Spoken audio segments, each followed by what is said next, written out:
നമസ്കാരം, ഒലിവ് മസാലയിലേക്ക് എല്ലാവർക്കും സ്വാഗതം. ഇന്നത്തെ നമ്മുടെ മറുനാടൻ രുചിയാണ് പൊട്ടാറ്റോ കൊണ്ടൊരു വളരെ പ്രശസ്തമായ സൈഡ് ഡിഷ്, മാഷ്ഡ് പൊട്ടാറ്റോസ്. ഈ യൂറോപ്പിലോ അമേരിക്കയിലോ ഒക്കെ ഉള്ള വെസ്റ്റേൺ കൺട്രീസ് ചെന്ന് കഴിഞ്ഞാൽ ഏതൊരു റെസ്റ്റോറൻറ്റിൽ പോയാലും അവിടെയുള്ള പ്രോട്ടീൻ ബേസ്ഡ് ആൻഡ് സ്റ്റേക്ക് അതുപോലെയുള്ള മീനുകളുടെ കൂടെ ഏറ്റവും കൂടുതലായിട്ട് കഴിക്കുന്നതും ഈ മാഷ്ഡ് പൊട്ടാറ്റോസ് തന്നെയാണ്. നമുക്ക് പൊട്ടാറ്റോസിനെ കുറിച്ചൊരു ബേസിക് അണ്ടർസ്റ്റാൻഡിങ്. പൊട്ടാറ്റോസ് പ്രധാനമായിട്ടും രണ്ട് തരമാണുള്ളത്. ഒന്ന് വാക്സി പൊട്ടാറ്റോസും ഒന്ന് മീലി പൊട്ടാറ്റോസും.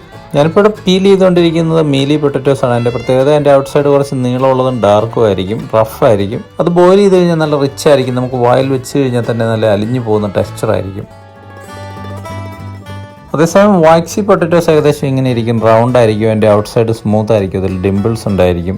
ഇനി ബോയിൽ ചെയ്താൽ അതിൻ്റെ ഇൻസൈഡ് അത്ര കണ്ട് സ്റ്റാർച്ചി ആയിരിക്കില്ല, കുറച്ചൊരു വാക്സി ആയിരിക്കും. അതുകൊണ്ടാണ് അത് ഈ റഷ്യൻ സാലഡിനും ഫ്രഞ്ച് ഫ്രൈസിനും ഒക്കെ കൂടുതലായിട്ട് ഉപയോഗിക്കുന്നത്. കാരണം അതിൻ്റെ ഷേപ്പ് ഹോൾഡ് ചെയ്യും, ഉടഞ്ഞു പോകാതെ. അതുകൊണ്ട് മാഷ്ഡ് പൊട്ടാറ്റോസ് ഉണ്ടാക്കാൻ ഏറ്റവും അനുയോജ്യം മീലി പൊട്ടാറ്റോസ് അഥവാ സ്റ്റാർച്ചി പൊട്ടാറ്റോസ് ആണ്. ഇനി പ്രത്യേകം ശ്രദ്ധിക്കേണ്ടത്, ഈ പൊട്ടാറ്റോസ് പീൽ ചെയ്ത് കഴിഞ്ഞാൽ എപ്പോഴും നമ്മളത് തണുത്ത വെള്ളത്തിലിടണം. കാരണം അത് വെളി വെച്ച് കഴിഞ്ഞാൽ വായുവിലുള്ള ഓക്സിജനുമായിട്ട് ചേർന്ന് ഓക്സിഡൈസ് ചെയ്യും, അതിൻ്റെ കളർ മാറുകയും അതിൻ്റെ ടേസ്റ്റ് മാറുകയും ചെയ്യും. കൂടാതെ പൊട്ടാറ്റോസ് മാത്രമല്ല, ഏതൊരു റൂട്ട് വെജിറ്റബിൾസ് ആണെങ്കിലും അത് നമ്മൾ തിളപ്പിക്കുന്നത് തണുത്ത വെള്ളത്തിലിട്ട് വേണം തിളപ്പിച്ച് തുടങ്ങാൻ. ഒരിക്കലും അത് ഒരു റൂട്ട് വെജിറ്റബിൾസും നമ്മൾ ചൂടുവെള്ളത്തിലേക്ക് ഇട്ട് തിളപ്പിക്കാൻ പാടില്ല. നമുക്കിനി ചിലപ്പോൾ ഉപ്പും ചേർത്ത് ഈ പൊട്ടാറ്റോസ് ഒന്ന് ബോയിൽ ചെയ്തെടുക്കാം. ഈ പൊട്ടാറ്റോസ് നമുക്കൊന്ന് ഉടഞ്ഞു വരാൻ പാകത്തിന് മാത്രം ബോയിലായാൽ മതി. അത് കൂടുതൽ കുക്ക് ചെയ്തൊരു ഗമ്മി ടെക്സ്ചറാക്കി കളയരുത്. അതായത് അലിഞ്ഞു പോകുന്ന ഒരു ടെക്സ്ചറാകരുത്. ഇനി കുക്ക് ചെയ്ത് കഴിഞ്ഞാൽ നമുക്കതൊന്ന് മാഷ് ചെയ്തെടുക്കാം. നമ്മുടെ അടുത്ത് പൊട്ടാറ്റോ മാഷർ ഇല്ലെങ്കിൽ നമുക്കതൊരു സ്പൂൺ കൊണ്ടായാലും മാഷ് ചെയ്തെടുക്കാവുന്നതേ ഉള്ളൂ.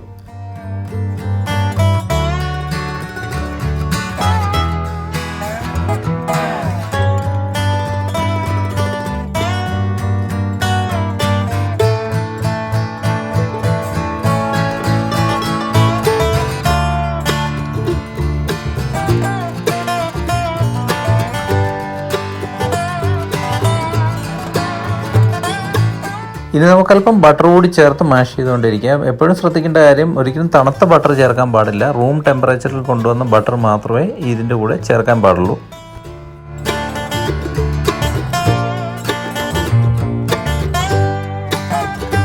ഇനി നമുക്ക് പാലോ അല്ലെങ്കിൽ ഫ്രഷ് ക്രീമോ ചേർത്ത് ഒന്നുകൂടി മിക്സ് ചെയ്തെടുക്കണം. അതും നോർമൽ റൂം ടെമ്പറേച്ചറിലുള്ള പാലാണ് നമുക്ക് ചേർക്കേണ്ടത്. ഒരിക്കലും ഫ്രിഡ്ജിൽ നിന്ന് എടുത്ത തണുത്ത പാൽ നമുക്ക് ചേർക്കാൻ പാടില്ല. ഈ മാഷ് പൊട്ടാറ്റോസിന് പല വേർഷനുണ്ട്. ചിലർ ഇതിൻ്റെ കൂടെ ചീസ് ചേർക്കാറുണ്ട്, സവർ ക്രീം ചേർക്കാറുണ്ട്. ഞാനിവിടെ കാണിക്കുന്നത് ഏറ്റവും സിമ്പിളായിട്ടുള്ള ഒരു വേർഷനാണ്. നമ്മൾ പാലും ബട്ടറും മാത്രമേ ഉപയോഗിക്കുന്നുള്ളൂ. ഇപ്പോൾ തന്നെ ഈ മാഷ് പൊട്ടാറ്റോസ് ഇവിടെ റെഡിയാണ്. പക്ഷേ നമുക്കൊന്നുകൂടി ഇതൊരു ക്രീമി ആൻഡ് വെൽവെറ്റി ആയിട്ടുള്ള ഒരു ടെക്സ്ചറിലേക്ക് കൊണ്ടുവരണമെങ്കിൽ നമുക്കിതൊന്ന് സ്ട്രെയിൻ ചെയ്തെടുക്കാം. അത് ഓപ്ഷനിലാണ്. നമ്മൾ അങ്ങനെ ചെയ്ത് കഴിഞ്ഞാൽ ഇതിന് നല്ലൊരു ഫ്ലഫി ആൻഡ് റിച്ച് ലുക്ക് വരും. ഇവിടെ ആദ്യം പറഞ്ഞതുപോലെ ഏതൊരു പ്രോട്ടീൻ മീലിൻ്റെ കൂടെയും മാഷ് പൊട്ടാറ്റോസ് കഴിക്കാൻ നല്ലൊരു സൈഡ് ഡിഷാണ്. ഇന്ന് നമുക്കിതൊരു സ്റ്റേക്കിൻ്റെ കൂടെ സെർവ് ചെയ്യാം.